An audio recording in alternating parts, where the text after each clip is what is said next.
Hello everyone, welcome back to Black Moon Coven. So today's video, we're going to be answering some more newbie questions. So I asked you guys to drop your questions down below or on Pagan and Witches, and boy did you guys deliver. You flooded me with questions, which I thank you so much for trusting my answers, my guidance, my intuition into answering your questions. So there is a ton of questions, so let's get into the video. However, if your question hasn't been answered, that means that the video is getting too long and I'm going to answer it tomorrow or the day after, so please be patient. However, if you see a question that hasn't been answered yet and you want the answer to, or if you want me to do a whole video on this topic, drop that down below or on Pagan and Witches, you know where to find me. So, the first question I got was, is there a cheap and beginner way to make potions? Yes, there is. Tea. Tea is the best beginner potion type of magic. First of all, it teaches you the structure of a potion. Second, it teaches you herbology and what you can safely put into a drink. And third, it teaches you how to infuse magic into your drinking concoctions. So definitely tea is the best beginner, cheap way to get into potion making. It's definitely a great way to learn herbology as well. So, the next question I got is male witches as warlocks. Does it bother me that males use the term warlock? No, it doesn't. I know that the term actually has a lot of negative connotations to it. I know it means oath breaker and someone that's not honest and coven breaker and all that different stuff. However, I know that a lot of males in the craft feel that the word witch is so feminine orientated that they prefer to be called warlock, and they're kind of taking that term back, which is totally fine with me. I don't care if you want to be called a witch or warlock, a mage, or whatever, witcher I've heard even too, whatever you want, a wizard, I don't care. You're still a valid member in the craft, so any males out there that are watching, hello, awesome. You're still a really valid member in the craft, and just because you are, outnumbered by us women doesn't mean that your magic is any less. So definitely we welcome all males, and we acknowledge that the term witch is, it's gender neutral.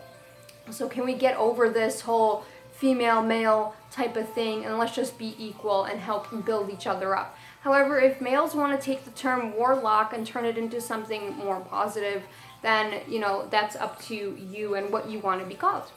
So, the next one, how do sigils work and are they dangerous? That is another question I got. I do have a video on sigil making if you are interested. It's down in the Witchy Classroom playlist on my channel. So sigils basically work because your mind remembers that sigil, that symbol that you created, and it kind of assigns an intention into it. You power it with your intention. So if you put it on something, say you put it on a piece of paper or your clothing or wherever, you're going to power your intention by seeing the symbol and it represents something to you.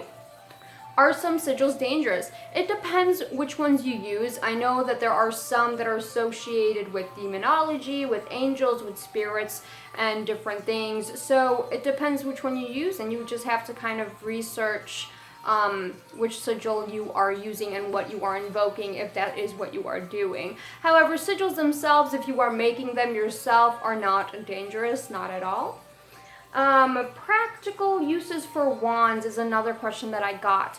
So, wands. Yes, they are practical. I haven't used a wand in a very long time.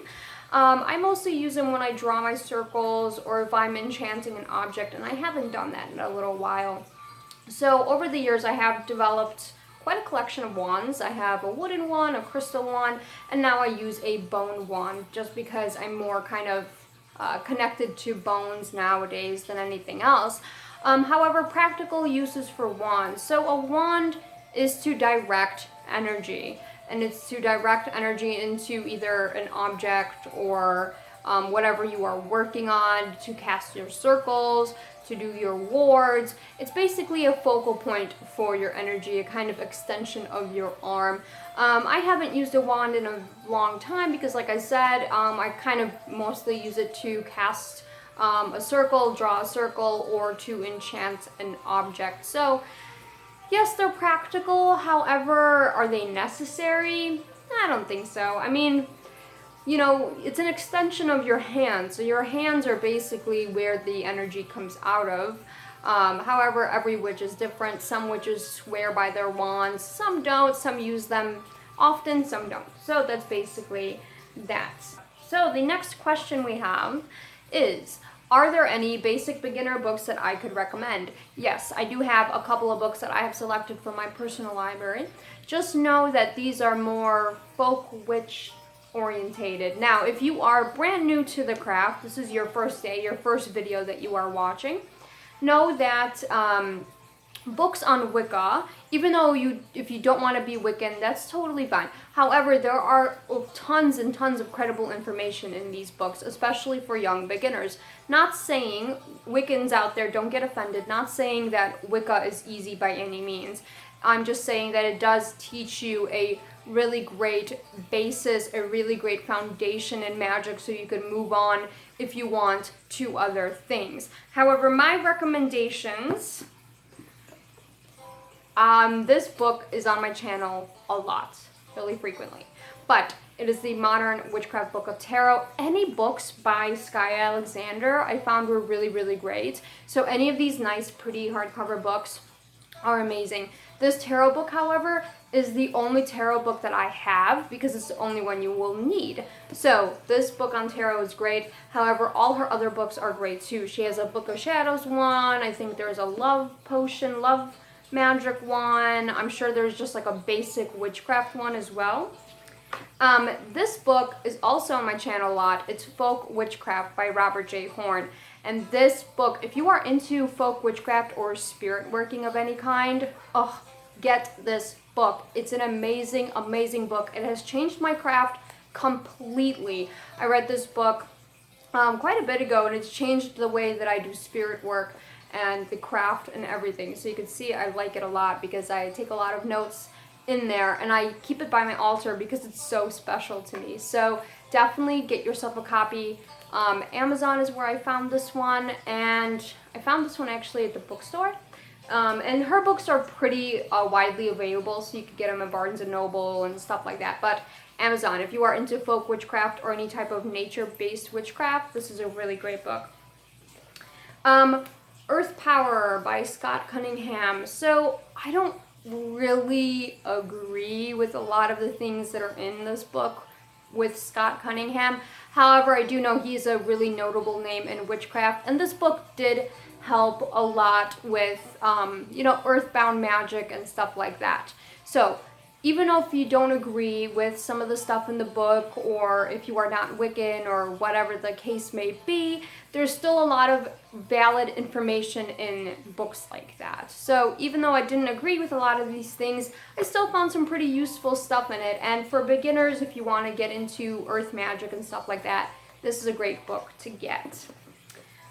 This is a pretty popular book, The Green Witch. So it's a really popular book for green witches, hedge witches, folk magic. It teaches you about plants and working with spirits and stuff like that. I think there is actually a section on trees that I really, really did enjoy in here, because it's really hard to actually find stuff like that in books, and it was in here. So this book is pretty popular, and you should definitely pick up a copy if you are new. It's The Green Witch by Erin Murphy. So there we go, Green Witch. And again, any books on like Wicca or beginning in witchcraft and Wicca are really, really great steps to kind of start, because it'll give you that foundation that you need if you want to move on to anything else. So let's do a couple more questions here. What are the different paths of witchcraft? Okay, I got asked this question, and I'm going to tell you right now. The paths are infinite. There are so many paths coming out in witchcraft. There are no list of them that's ever complete. It's not like it was 10 years ago when you were either Wiccan, a witch, a satanic witch, or whatever. Now there is everything you could ever imagine. There is green witchcraft, there is sea witchcraft, there is pop culture witchcraft, there's moon witchcraft, there's so many different paths. I'm seeing new ones come out every day. So definitely if you're a beginner though, and I've mentioned this before, try not to label yourself the very first day. Don't put yourself into a box. Learn all of you can. So if people ask, oh, well, what path are you on? Just say you're a witch. There's nothing wrong with that. And that way you can learn all of the things, not just, you know, one specific path's requirements and teachings and methods. So don't label yourself just quite yet. However, if you do want to label yourself and then just study everything, that's completely up to you as well. However, there are millions and millions of paths out there, I'm sure. So definitely just do your research on which ones that you want. So, this is going to be the last question for this video. Covens and where to find one. So, I've been meaning to do a video on covens.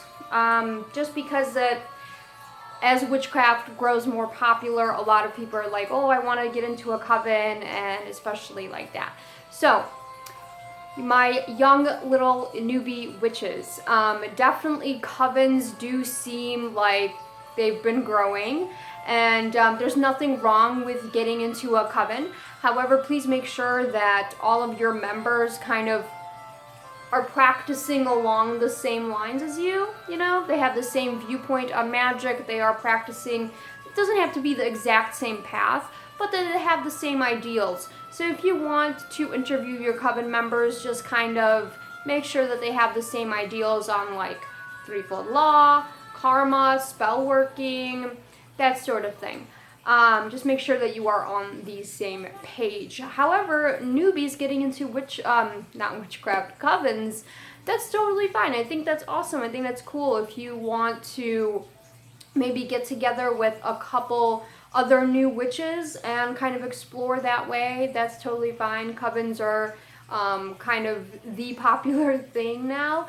However, seriously, covens do take a lot of commitment and dedication and time, and know that these coven sisters or brothers that you have are there with you for life. So make sure that if you are going to join a coven or form a coven, that everyone is there forever. Now, that's kind of an old traditional way to look at covens. It's kind of not so much anymore. So it's really up to you. If you want to form a group and it's going to be like a little coven study group, I think that's cool. I think times definitely have changed in witchcraft, so go ahead. I think that is awesome if you want to sit there and explore with your friends the world of magic. So that is going to be it for this video. If your question did not get answered, I am so sorry. There's so many questions, and I will try to get through them all in the next video. So join the coven and subscribe if you haven't done so already. Any newbies out there, if you have any other questions, please comment down below. Follow me on all of my social media and all of that. And until next time, have a lovely rest of your day.